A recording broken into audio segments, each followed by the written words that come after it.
Gannavaram MLA Vallabhaneni Vamsi ఆర్థికంగా దివాలా తీశారా? వల్లభనేని వంశీకి జగన్మోహన్ రెడ్డి 100 కోట్ల ఆర్థిక సాయం చేయబోతున్నారా అంటే అవుననే సమాధానం ఇస్తున్నారు కొంతమంది రాజకీయ విశ్లేషకులు. ఇక ఇదే అంశానికి సంబంధించి మనతో మాట్లాడేందుకు ప్రముఖ రాజకీయ విశ్లేషకులు, ప్రముఖ సామాజికవేత్త కృష్ణకుమారి గారు మనతో ఉన్నారు. మేడంతో మాట్లాడు. మేడం నమస్తే. మేడం నమస్తే. మేడం, రానున్న ఎన్నికల్లో నేను పోటీ చేయను, నా దగ్గర ఆర్థిక వనరులు లేవు అంటూ కూడా వల్లభనేని వంశీ నేను ఆర్థికంగా దివాలా తీశాను అంటూ చెప్తున్నారని, అది గ్రహించినటువంటి జగన్మోహన్ రెడ్డి వల్లభనేని వంశీకి 100 కోట్ల సాయం చేయబోతున్నారంటూ కూడా ఒక వార్త ఇప్పుడు సోషల్ మీడియాలో చక్కర్లు కొడుతూ ఉంది. ఏంటి మేడం, ఆ వార్తలో వాస్తవం ఉందంటారా? ఇది ఒట్టి గాలి వార్త. అసలు ఈ వార్తలో వాస్తవమే లేదు. వల్లభనేని వంశీ ఆర్థికంగా దివాళా తీయలేదు. ఓకే, మరి అంటే 1.5 నెలల నుంచి ఆయన అసలు నియోజకవర్గంలో కనపట్లేదు. లేదు, ఆయన గెలవను అని తెలిసి పరువు పోగొట్టుకోవడం ఇష్టం లేక ఆయన పోటీ చేయట్లేదు. అందుకని ఏం చెప్తున్నాడంటే, పోటీ చేయడం ఇష్టం లేక డబ్బులు లేవని చెప్తున్నాడేమో జగన్మోహన్ రెడ్డికి. రేపొద్దున ఏంటంటే జగన్మోహన్ రెడ్డి దగ్గర డబ్బులు తీసుకోవడం ఇష్టం లేక వల్లభనేని వంశీ పోటీ చేయలేదు అనే మాట రప్పించుకోవడం కోసం ఈ నాటకాలన్నీ ఆడుతున్నారు. కానీ ఇవన్నీ తెరచాటు బాగోతాలే. అస్సలు వల్లభనేని వంశీ దగ్గర డబ్బులు పోవటము, డబ్బులు లేకపోవటం, ఆర్థికంగా చితికిపోవటం అనేది లేదు. ఇంకా ఆర్థికంగా చితికిపోయింది ఎవరంటే, ఏ మాట కమ్మట కొడాలి నాని ఆర్థికంగా చితికిపోయాడు, కానీ వల్లభనేని వంశీ బాగానే గట్టిగానే ఉన్నాడు.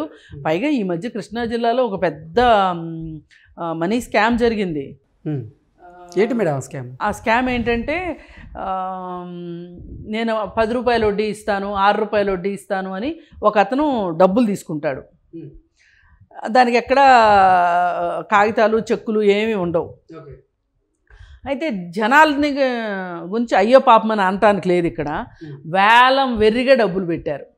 ఎట్లా అంటే, పొలాలు తాకట్లు, బ్యాంకుల్లో తాకట్లు పెట్టి డబ్బులు ఇచ్చారా, లేకపోతే ఇళ్ల మీద రుణాలు తీసుకుని ఇచ్చారా?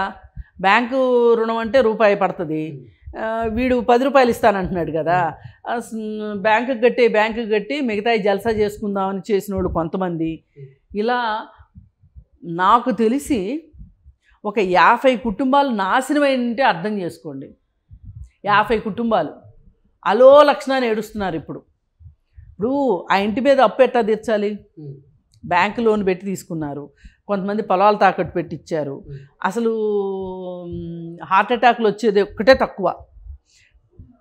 ఈ మనిషి ఎవరైతే ఉన్నాడో తన డౌన్ లైన్లో ఒక 4-5 పెట్టుకుని, ఆ 4-5 వాళ్ళ చుట్టాల్లో డబ్బులు తీసుకొని వచ్చి ఇవ్వటం. ఇప్పుడు ఈ మిగతా జనాలంతా ఎవరిని పట్టుకుంటారు? అసలోడి దగ్గరికి వెళ్ళలేరు కదా. అసలోడి దగ్గరికి వీళ్ళు కూడా అసలోడిని పరిచయం చేయలే. ఈ మధ్యలో వాళ్ళు కూడా ఎందుకు పరిచయం చేయలేదు అంటే, మరి వీళ్ళు వడ్డీ మధ్యలో కొంత నొక్కేయచ్చు కదా. అందుకని తలా పాపం తెలా పిడికిడు అన్నట్టు చేశారు. ఇదంతా దారుణమైన విషయం అన్నమాట. అయితే ఈ మొత్తానికి రింగ్ మాస్టర్ వల్లభనేని వంశీ అని చెప్తున్నారు. ఓకే, ఈ స్కామ్ చేయించిందే వల్లభనేని వంశీ అంటారు. వల్లభనేని వంశీ ఇప్పుడు ఆ స్కామ్ చేసినోడు హైదరాబాద్లో ఇల్లు తీసుకున్నాడు. ఎవరింటి పక్కన తీసుకున్నాడు అనుకుంటున్నారు? అవినాష్ రెడ్డి ఇంటి పక్క ఇల్లు. వైఎస్ అవినాష్ రెడ్డి అంటే స్కామ్ అర్థమైందిగా మీకు? ఎంత దొంగల మూట అనమాట. వీళ్ళు అందరి డబ్బులు మింగి కూర్చున్నారు. వీళ్ళ దగ్గర డబ్బులు లేకపోవడం ఏంటి అసలు? అందుకని వల్లభనేని వంశీ దగ్గర డబ్బులు లేవు అనడానికి లేదు. పేపర్లో కూడా వచ్చింది ఇది స్కామ్ గురించి. మరి వల్లభనేని వంశీ ఎందుకు మేడం అంటే 1.5 నెలల నుంచి దాదాపు అసలు గన్నవరం నియోజకవర్గంలో ప్రజలు కేవలం ఓటమి భయంతోనే ఆ నియోజకవర్గ ప్రజలకు దూరంగా ఉన్నారా? ఓటమి భయంతోనే ఈ పాటికే ఈ స్కాముల డబ్బులు, అంతకుముందున్న డబ్బులు, ఆ డబ్బులు ఈ డబ్బులతోటి ఇంకెక్కడో వ్యాపారాలు చేసుకోవటాలు, ఇంకెక్కడో ఏదో చేసుకుంటానే ఉంటారు. అదేమి హైదరాబాద్లో ఆస్తులు ఏమన్నా ఉంటే అవి కూడా మంచి ఆస్తులు అయితే ఎవరు ఏమి చేయలేరు అనుకోండి. దొంగ ఆస్తులు అనుకోండి, పొలిటీషియన్స్ సహాయం అవసరం పడిన ఆస్తులు అనుకోండి. అట్లాంటి దానికి ఇక్కడ హైదరాబాద్లో ఇప్పుడు వాళ్ళకి కొంచెం కష్టమైన పరిస్థితి కాబట్టి. కానీ అదర్వైజ్ ఇంకా వేరే సిటీస్లో డబ్బులు పెట్టుకున్నారు వాళ్ళు. ఆంధ్రాలో కూడా పెట్టుకునే ఉండుంటారు. వాళ్ళకేమి డబ్బులకు వచ్చిన ఇబ్బంది ఏమి లేదు, డోకా ఏమీ లేదు. గెలవను అని తెలుసు. ఓకే, అంటే రానున్న ఎన్నికల్లో గన్నవరంలో ఈసారి ఖచ్చితంగా వల్లభనేని వంశీ ఓడిపోతాడని సర్వేలు చెప్తున్న నేపథ్యంలో ఎందుకు డబ్బులు ఖర్చు పెట్టాలి? లేకపోతే అసలు వైసీపీ నుంచి చేస్తేనే నేను ఓడిపోతానని భావించే ఇటువంటి గేమ్కి తెరలేపు ఉండొచ్చు అయితే? అంతే, అంతకంటే వేరే ఏమీ లేదు. ఈయనే చెప్పుకుంటాడు, నా దగ్గర డబ్బులు లేవు అంటే ఆయన ఇస్తానన్నాడు అని. అయినా నేను చేయట్లేదు, నేను ఎంత నీతిమంతుడినో చూడు, ఏం అక్కర్లా. ఇప్పుడు గురువింద సామెతలాగా ఈయన సంగతి ఎవరికి తెలియదు, వల్లభనేని వంశీ సంగతి ఎవరికి తెలియదు. మనం ఇంతకుముందు కూడా మాట్లాడుకున్నాం.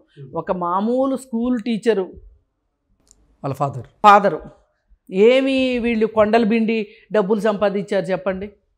కాకపోతే రియల్ ఎస్టేట్ చేశారు, రియల్ ఎస్టేట్లో డబ్బులు రావచ్చు, కానీ అన్ని 100 కోట్లు వచ్చేంత ఇదైతే లేదు. ఆ మధ్య ఎక్కడ ఒక లేఅవుట్లో హైదరాబాద్లో పాత లేఅవుట్లు ఉంటాయి కదా, ఎప్పుడో హౌసింగ్ సొసైటీలు, ఎంప్లాయీస్ కోఆపరేటివ్ సొసైటీలు, ఇట్లాంటి సొసైటీలు ఉంటాయి. ఆ సొసైటీల కోసం అని చెప్పి వాళ్ళు ల్యాండ్ కొని ప్లాట్లు వేసుకుని ఎప్పుడు ఎక్కడో తొంటలగుడ్లు పెట్టే చోట, పాత రోజుల్లో అంటే అంతే కదా, దూరం దూరం ప్రదేశాల్లో. అయితే వాళ్ళు అట్లాంటి లేఅవుట్ల మీద వీళ్ళు కన్నేసి ఒక పాత లేఅవుట్లో ల్యాండ్ ఓనర్స్ ఉంటారు కదా, ఆ ఫ్యామిలీలో ఎవరో ఒకళ్ళు ఇప్పుడు మేజర్లు అవ్వటం ఏదో ఒకటి జరుగుతుంది. ఏదో ఒక ప్రతి ల్యాండ్లోనూ ఎతకాలే కానీ శ్రద్ధ పెట్టి ఒక లాయర్ ఎతికితే కనుక ఏదో ఒక లూప్ హోల్ దొరుకుతుంది. రెవెన్యూ మ్యాటర్ అంటేనే అలాంటిది. ఆ లూప్ హోల్ పట్టుకొని ఆ పొలం వీళ్ళు రిజిస్ట్రేషన్ చేయించుకొని 100-150 ఎకరాల పొలం ఉందంటారు ఆ లేఅవుట్లో. ఇప్పుడు అక్కడ వీళ్ళు గుండాలను పెట్టుకుని కూర్చున్నారు. ఆ ప్లాట్ ఓనర్లు పాత వాళ్ళందరూ ఇప్పుడేమో అక్కడ 20,000 25,000 రేట్ వచ్చేసింది. ఎవరికైనా చూస్తా వదిలిపెట్టబుద్ధి కాదు కదా, అక్కడికి వెళ్ళాలంటే భయం. రవిలు ఉంటారు అక్కడ. ఎవరు మనుషులు అంటే వల్లభనేని వంశీ మనుషులు అని చెప్తారు. చాలామంది రియల్ ఎస్టేట్ చేసేవాళ్ళు ఇట్లాగే చేస్తారనుకోండి, అది వేరే విషయము. వల్లభనేని వంశీ ఒక్కడనే కాదు. ఇక్కడ తెలుగుదేశం క్యాండిడేట్గా ఎప్పటి నుంచో పాత రోజుల నుంచి ఉన్న ఒక క్యాండిడేట్ని కాదని వల్లభనేని వంశీకి ఇప్పించాడు ఎవరు, జూనియర్ ఎన్టీఆర్. అందువల్ల ఏమైందంటే ఆయన తెలుగుదేశంలో నుంచి వైసీపీలోకి వెళ్ళాడు కోపంతో. ఇప్పుడు ఆయన మళ్ళీ బ్యాక్ టు ది హోమ్ వచ్చేసాడు, తెలుగుదేశంలోకి వచ్చాడు. ఆయనకే ఇస్తారు, వెంకటేశ్వరరావు ఏదో ఉంది ఆయన పేరు, ఆయనకి ఇస్తారు అని అంటున్నారు.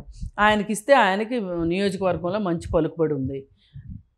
మరి ఇలాంటి పరిస్థితుల్లో తను గెలవను అని తెలుసు, కాట్రగడ్డ మీద గెలవలేని అది అందుకోసం అని చెప్పి ఈ డ్రామాలు. కానీ నాకు తెలిసిన స్కామే 100 కోట్ల స్కామ్ అది. ఓకే, మరి వైసీపీ నుంచి పోటీ చేసే అవకాశం ఉందా, లేదంటే అసలు పోటీ నుంచి తప్పుకుంటారా? చెప్పలేము, పోటీ నుంచే తప్పుకోవచ్చు, పోటీ నుంచే తప్పుకోవచ్చు. లేదు ఇంకా తప్పదు అన్న పరిస్థితుల్లో నీకు డబ్బులు ఇస్తానంటే కూడా నీకేం చెప్పి నిన్ను ఆ పార్టీలోంచి ఈ పార్టీలోకి రానిచ్చినందుకు ఇదా అని అసలు ఇప్పుడు వాళ్ళకి క్యాండిడేట్లు దొరకని పరిస్థితి వచ్చేలా ఉంది కదా. అట్లాంటి పరిస్థితుల్లో కాస్త ముక్కు మొహం బాగున్నాళ్ళతో పోటీ చేయించుకోవాలనుకుంటారు కదా. అందుకని వాళ్ళు పోటీ చేపితే కుదరదు అని ఇప్పుడు తాడేపల్లి ప్యాలెస్లో ఏం జరుగుతుంది, ఒక రూమ్లో తిడతారు, ఒక రూమ్లో బుజ్జగిస్తారు, ఒక రూమ్లో బుజ్జగిస్తారు, ఒక రూమ్లో తిడతారు. ఆ పరిస్థితులు జరుగుతున్నాయి కదా అక్కడ అందరికీ. అదొక స్ట్రాటజీ అంటారు. అదొక స్ట్రాటజీ. ఆ స్ట్రాటజీ ప్రకారం నీ అంత చూస్తానంటే ఏం చేస్తాడు, పోటీ చేయక పోటీ చేస్తాడు.